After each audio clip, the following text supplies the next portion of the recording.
Hello and welcome to Business Today Television. I'm Siddharth Zarabi and you're watching our special coverage on the Silver Jubilee Edition of the Business Today-MDRA, India's Best Business School Survey.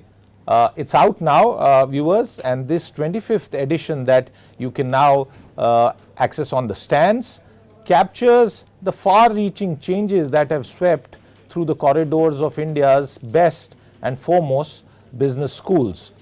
Faculty and students are preparing themselves for a new world, a post-COVID world. That journey has been on for the past few years, and now an AI-driven world. And joining me now to discuss the rankings are representatives and leaders of some of the institutions who figure in this list. And today's conversation, I'm going to start with Dr. Himadri, the Director General of IMI in New Delhi. Welcome to the conversation, Dr. Das. For the sake of our viewers, IMI New Delhi ranks number 10th overall in the survey. It has secured the 15th spot in one-year courses. It's also taken the 4th spot amongst private business schools. And that's some of the key data, viewers. So your first reaction to these rankings, Dr. Das, to kickstart our conversation. Thank you. At a personal level, we are happy to see that our school has been ranked in the top 10 by Business Today. I think in the past few years, we were coming close to top 10, but we are kind of within striking distance, but hadn't got there. So this is definitely very encouraging news for us. Okay.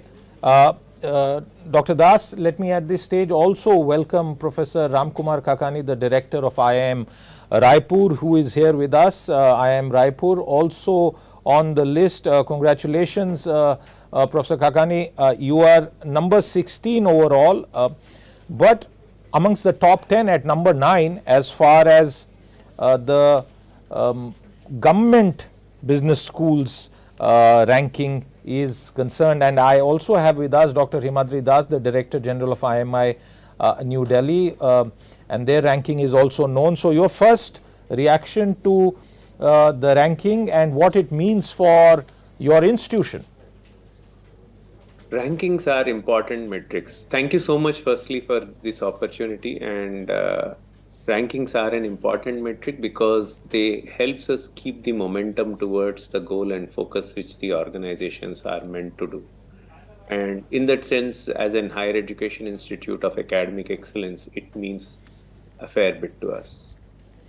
I was asking Dr. Das the very same question, but Professor Kakani, to take this conversation forward, a lot has changed as far as business school education is concerned.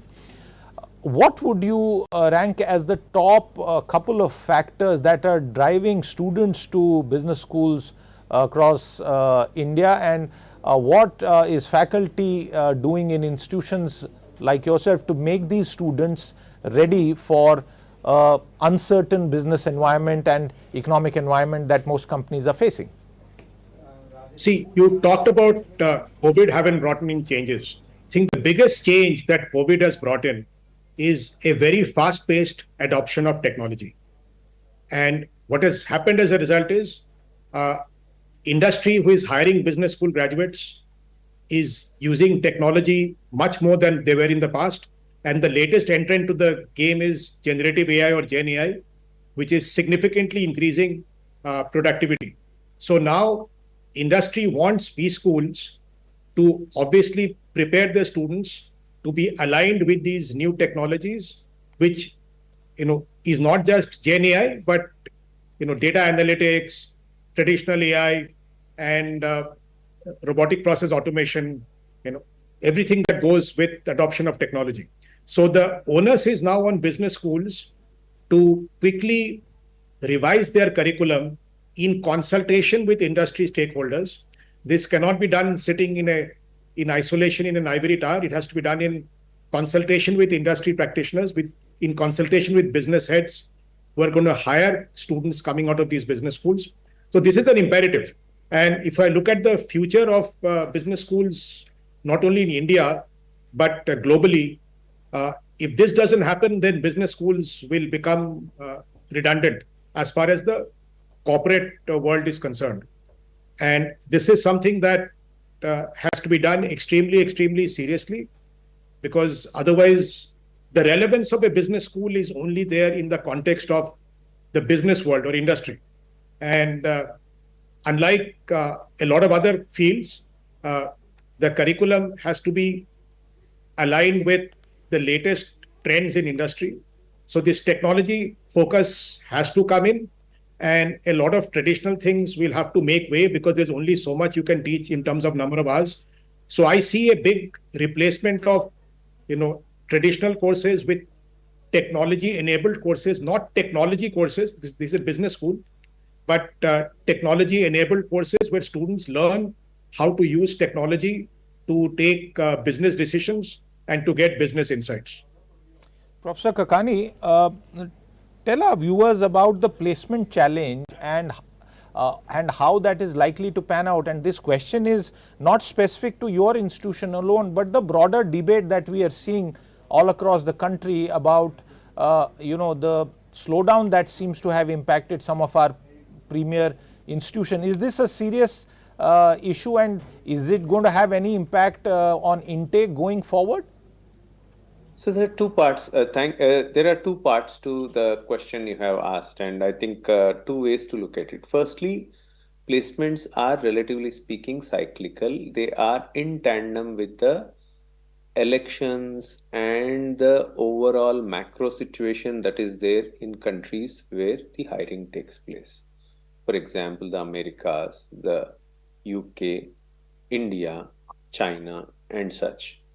So we need to understand that about 76 countries have their elections during the year FY 2024, and all of this essentially led to certain amount of caution in the recruitment markets.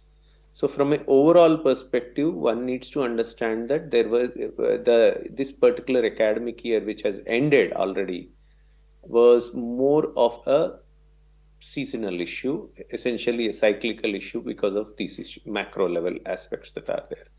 Second, definitely the part which you are mentioning is true in certain sectors, such as roles of enlist, roles within the consulting companies that are there are relatively going down, because to a large extent, as Professor Das has mentioned, technology has to a large extent replaced some of these skills, and in some sense you can say these roles are no more.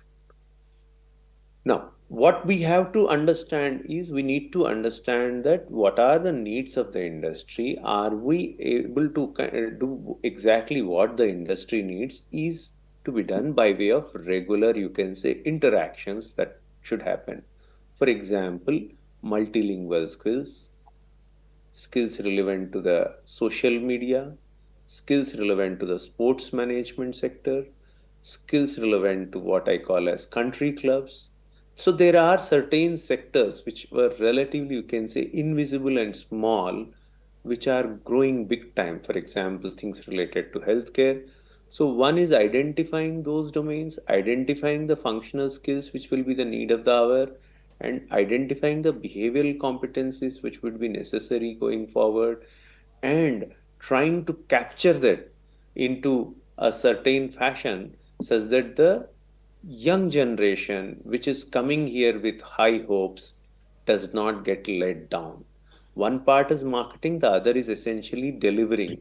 So ensuring a very nice psychological contract happens before the candidate joins, and then afterwards executing and sensitizing them that, look, these are the things which are necessary, these are the things which are relatively less important, even though you would agree some of the modern generation does go by what we call as the herd effect or the social effects that are there. There is this group effect which always is visible in almost every level. So one needs to sensitize that these are relatively less important, these are relatively more important, and move further.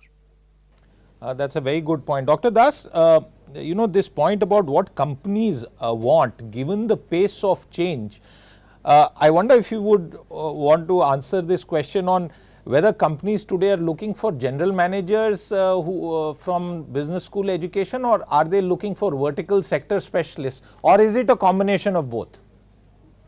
See, I think companies, when they hire straight out of business school, they're looking for specific skills.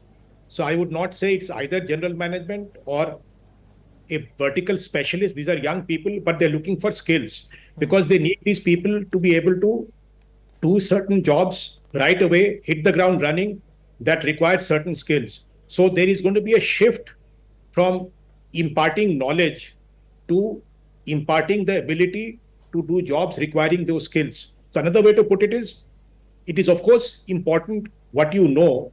That has always been important, but it is equally important, if not more important, of what you can do with what you know. See, traditionally, education and business school education has stopped with making sure that they know what they need to know. Now, there has to be a transition from, of course, you have to know what you must know, but then you have to be able to do what is required by the industry based on what you know. So this being able to do is the part where skills sits on top of knowledge. Professor Kakani, this is a debate that I have had with one youngster soon after these rankings came out over the weekend. This is between a 2-year course and a 1-year course. For those youngsters who are still looking and making up their mind about a business school education, about acquiring a degree on that front, how should they approach this 1-year versus 2-year question? So I would put it this way, that first and foremost, whether it is 1 year or 2 years, some amount of industry experience for doing a management education is compulsorily highly recommended, you can say, trait, because nearly 30 to 50% of what you go through in a classroom will not be appreciated if you do not have work experience. That's one part of it. Second part of between 1 year and 2 year, what to choose. From India, typically it is always highly preferable to go for a 2-year flagship residential MBA program, which is out of your comfort zone. In other words, not from your home, not from your same city, but which essentially gives you a lot of exposure, which is beyond your comfort zone. Because I often come across illustrations of, let's say, someone who's in Bombay, born, brought up, etc. They think that taking up the next degree or whatever it is by being there only will immensely help. That doesn't, you can say, help in their learning agility and learning curve. You definitely are in a market which is possibly happening, wherein industries, fair amount of industry is located. But many other things essentially do get captured in terms of your peer group behavior, your engagement in terms of the common words that you use, and the corporate language which gets taken and bought. These are important. So I would go to the extent of saying 2-year flagship program, highly recommended for young generation, very less amount of industry experience. 1-year program or 1-year MBA is recommended for people with fair amount of, you can say, work experience, let's say about 8 to 10 years, who have also gone through what I will call as enough amount of industrial training, management training, both in practice and through their own, you can say, organization level, as you can say, things which happen within the organization, executive training, etc. And if someone's essentially coming to for a program after having fair amount of work experience, I would say then the way to go forward is a 1-year program. Okay. Dr. Das, that very same question to you, 1 year versus 2 years, and the focus on how much work experience is ideal. See, there are two different products, two different segments. The 2-year program will have its space in a country like India. And this is a cultural issue. A lot of people want to finish all their education in one shot. They don't want to go and work for a while and come back, which is very different, say, in the West. So the 2-year program will continue. They'll be typically ideal for the 0 to 3 years work experience. And the 1-year program will be for people with, say, more than 3 years work experience. and ideally for people with more than 5 years work experience. Now, the advantage of a 1-year program is that the opportunity cost is less because you take off from a well-paying from a job which is paying you a salary for only 1 year. And since they already have a decent understanding of various aspects of business, depending on whatever role they have done, whatever sector they have worked in, they can understand the fundamental concepts much faster than somebody who comes in a 2-year program with either no or very little work experience. So I don't think one is better than the other. Both are two different products, optimized for two different market segments. And in India, I see both of them, coexisting and running in parallel. The demand in terms of size of the market for a 2-year program is going to be larger because of this tendency to not wait too long to finish your education in this country.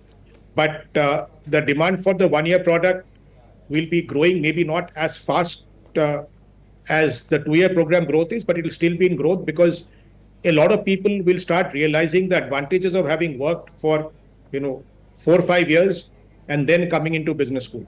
So both products will have their place and both will thrive going forward. The trick is in the 1-year program, you must design it right, because you should not try to just squeeze a 2-year program curriculum into a 1-year program.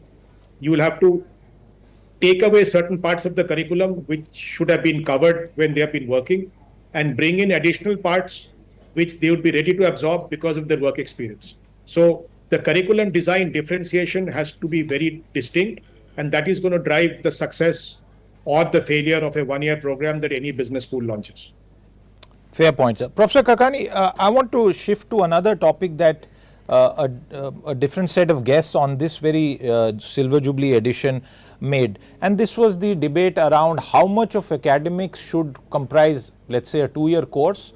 And one of the guests there suggested that there should be a greater percentage of time that is spent in industry, on the ground, rather than just in the classroom.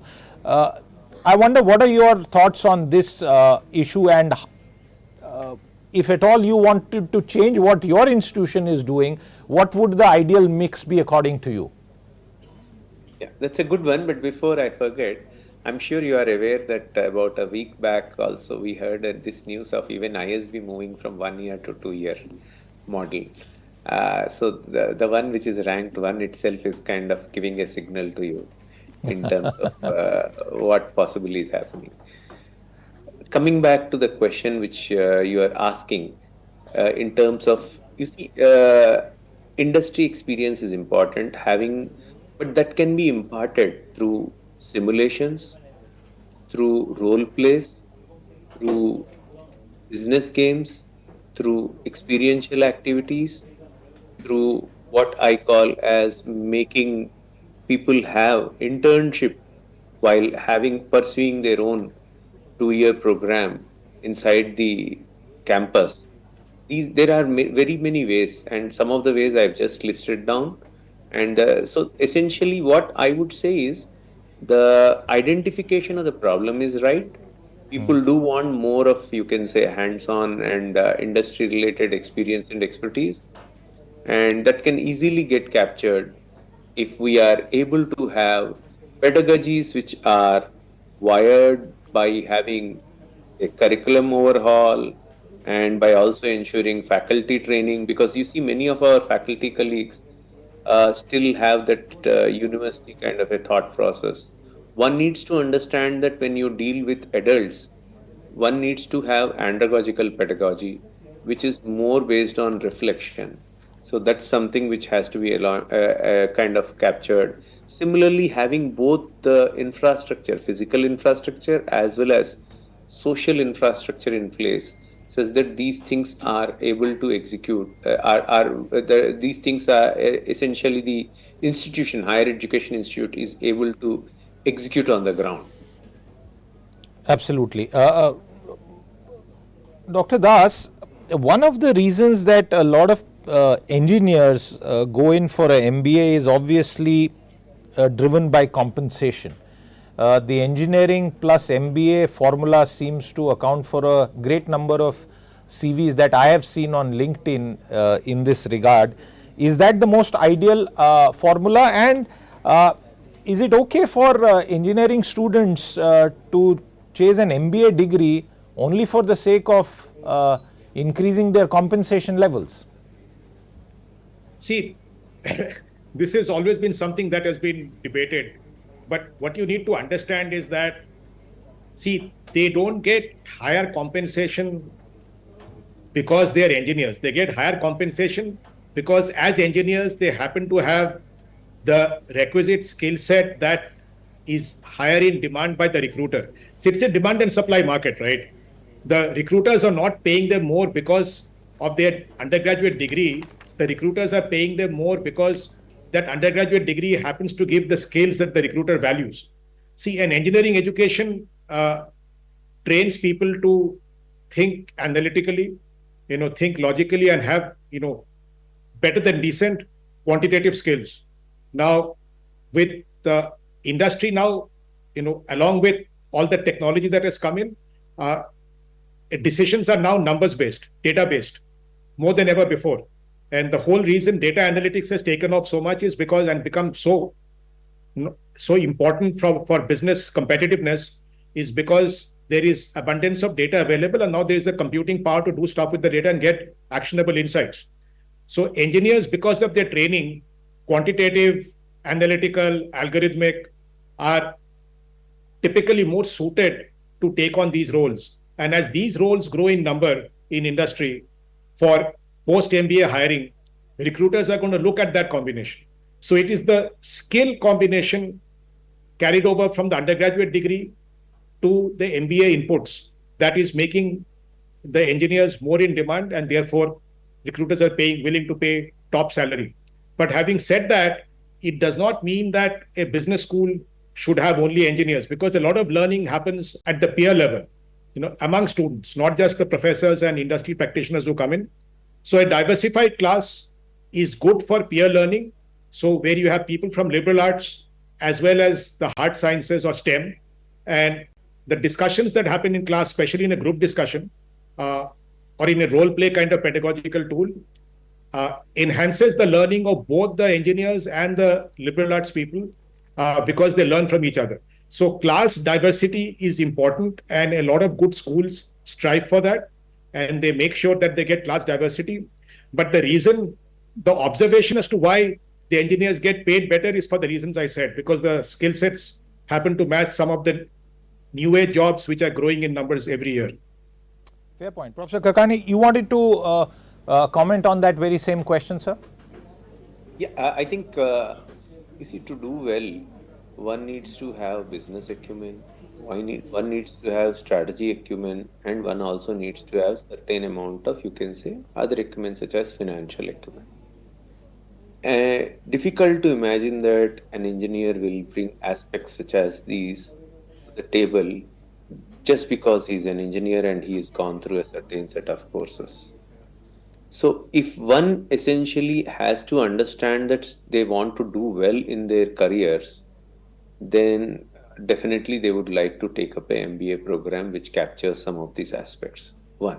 Second, I think I would also say that there is nothing wrong in an engineering candidate or anyone else aspiring to have a higher salary, because definitely in a capitalistic world, a good job and a higher paying salary definitely matters, and I would say it makes sense for them also to pursue the same. What I would also like to add is, it is not just about diversity in professional identity groups in the classroom, because MBA is more about the experience that you go through. And when we say experience that you go through, you also need to have a fair amount of social identity group diversity also. And that brings a lot to the table. Because if you have people, let's say, largely from a similar kind of social identity group in an engagement, even there also their thought processes will not be able to understand and open themselves to something new. And in that sense, having colleges and having MBA programs wherein there is this element of diversity, wherein you have one or two people from the history, one or two people from the various backgrounds like economics, commerce, etc., immensely helps, and immensely helps the classroom. because when people come with very diverse amount of industry experience, social identity group, and professional identity background also, all of this immensely, you can say, makes things, you would agree that the classroom experience of an MBA changes drastically. Absolutely. Viewers, there's so much more that this very well produced, very thick edition of the Business Today Silver Jubilee Best Business Schools ranking contains. I have had two of India's foremost teachers in this space with me on this show, and I would urge all of you to go out, pick up this copy, read it in case you are aspiring for education. If you have done that, there is options and thoughts on executive education as well as other alternative courses. But for now, I'm going to thank Professor Kakani and Dr. Das for sparing time to discuss some of the key issues that arise around the issue of business school education in India. Dr. Das, Professor Kakani, thank you very much for your time with us today. With that, it's a wrap on this special show where we have dissected some aspects of the latest ranking. And like I told you, go out, pick up a copy, and do write into us with your feedback on the Silver Jubilee edition. I hope you enjoy reading it as much as we have enjoyed producing it for all of you. I'll see you again. Until then, goodbye.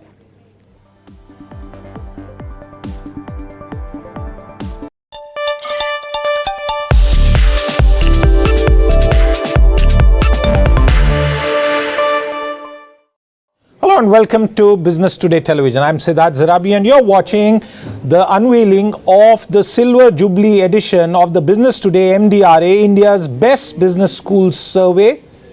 This is one of the most anticipated, most credible and widely known business school rankings, 25 years, and this 25th edition